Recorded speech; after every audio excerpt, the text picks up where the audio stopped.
Turkish, how you doing, bro? Well, that's a stupid question to start off with.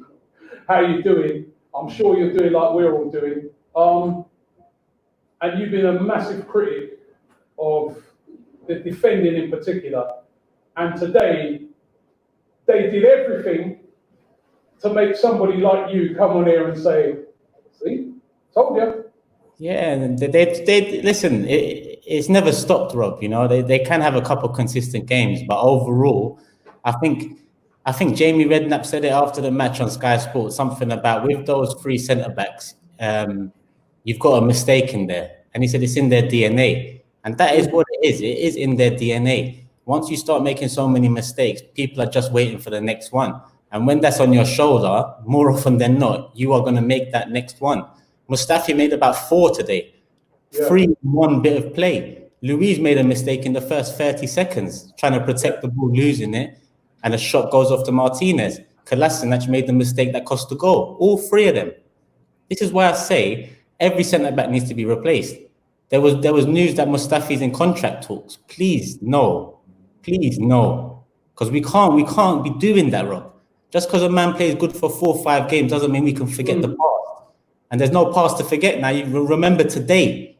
Remember today with Mustafi. Remember today with Luiz yet again. And having said that, right, we remember directly after the City game, after the horror show by David Luiz, he got a new deal.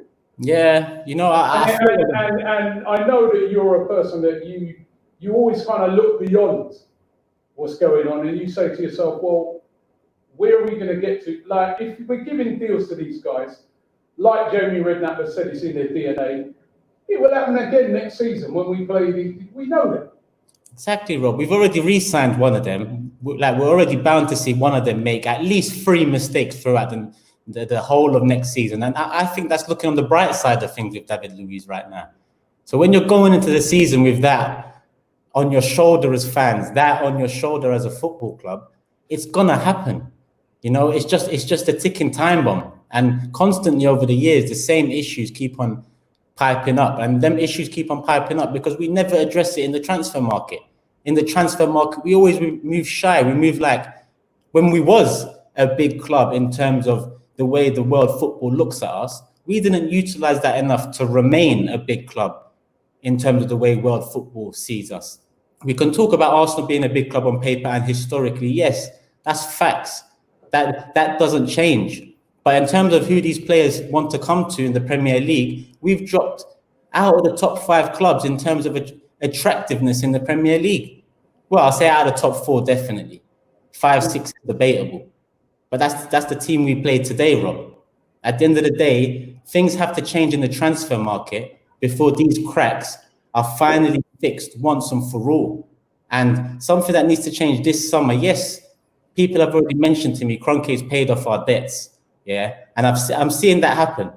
But I don't want to talk about it yet because the details are yet to be released. I want to hear a bit more about it. I want to know a bit more because outside looking in, it might look like he's finally doing something.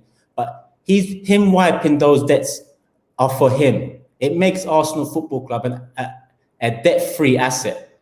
He can get better loans, better interest rates. Now, what he does with those loans, if that's the route he goes, will show us as fans how much he cares about the club's fortunes at the very least, because he doesn't care about the fan base. If he cares about the club's fortunes, he will use this as a stepping stone with FFP being relaxed. I'm going to say it yet again, because him paying this off is a big step in the right direction if that's the direction he's taking it in. But he can take it left and take them loans out and use it on another project. He can use it on his projects in America. He can do what he likes with it. So it's a big summer ahead, Rob. Otherwise, next season, we're going to see it again. Chelsea done business early. They look like they might drop out of the top 4. Leicester have just lost as well, getting smoked by Bournemouth. So with Chelsea, they've done their business early. Regardless of Champions League football next season, they've got Ziyech. They've got Werner. Champions League quality players. They're bound to make top 4 next season. Look at the way Man United are playing right now. At the moment, if that continues, bound to make top 4 next season. Will Liverpool and City drop out of the top 4? No. So it's us and Tottenham looking like we'll be competing with Wolves and Everton and Leicester again next season. It has to change in the transfer market, Rob. There's 4 games to go this season, including the FA Cup tie. We've got Liverpool next, City after that. 2 more big games for these players to show something to Arteta. Show something.